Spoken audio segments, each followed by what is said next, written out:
Hey guys, my name's Caitlin, and today I'm going to be talking about abortion. Abortion is, according to the Oxford Dictionary, the deliberate termination of a human pregnancy, most often performed during the first 28 weeks. Here are some statistics concerning abortion. This is the data released by the Centers for Disease Control on November 23, 2012. The statistics are from the year 2009. Compared to 2008, the number of reported abortions decreased by 5%, which made it be the largest single-year decrease in nearly a decade. When comparing the number of abortions with 2012, there was a decrease of only 6%. Statistically, that's good news. Here's the bad. There are an estimated 1.21 million abortions reported in just 2008. By dropping that number by only 5%, which is what actually happened, there was still 1.15 million abortions that took place in just that year. That estimates about 3,150 abortions every single day. So even though the numbers are in fact decreasing, there's still a huge problem in our world.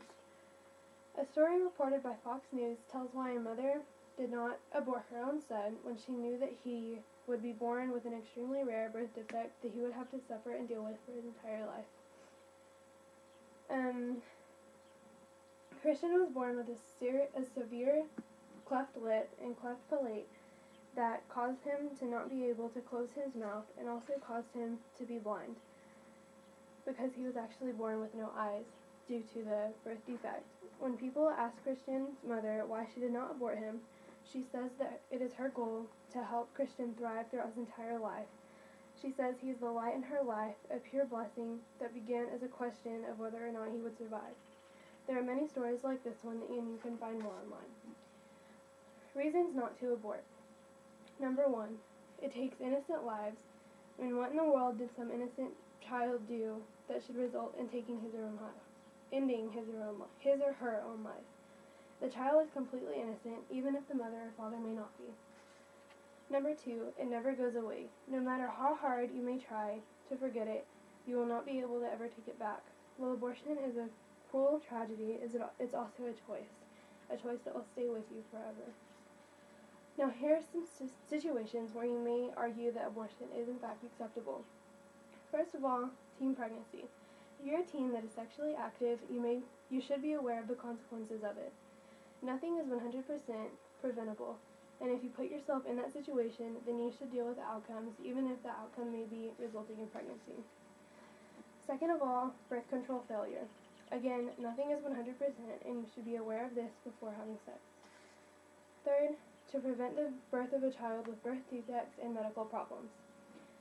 Now, just because your child may be born with a heart defect, spina bifida, autism, or other birth defects, that does not mean that you will love him or her any less.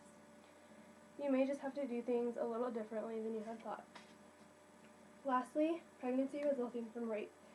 Although this type of situation may be more difficult to deal with, it's not the baby's fault, and he or she should not be punished. In situations like this one, there are other options. These options include 1. Adoption. Adoption is the act of giving your child to someone else who is willing to care for the child. Although it may be difficult to just give your baby away after carrying him or her for 9 whole months, you need to consider what will be best for the child instead of what will be best for yourself. Number 2, foster care. Foster care can be temporary if you just need more time to get yourself and your surroundings ready to be caring and safe to take care of a child. The situation can be permanent or it cannot be if you wish it not to be. The foster care agency may even find a loving family that may want to take in the child and care for him or her. So, in conclusion, the numbers and rates of abortion are extremely too high, and the only way to permanently stop abortion is to address it more often. Most women are just scared, and they may not think that there are other options, but there are. And that's it, and thanks for watching. And even though this is a speaking assignment, anyone who's considering abortion or just wants to know more about it is welcome to message me to watch the speech or do whatever you want. Thank you.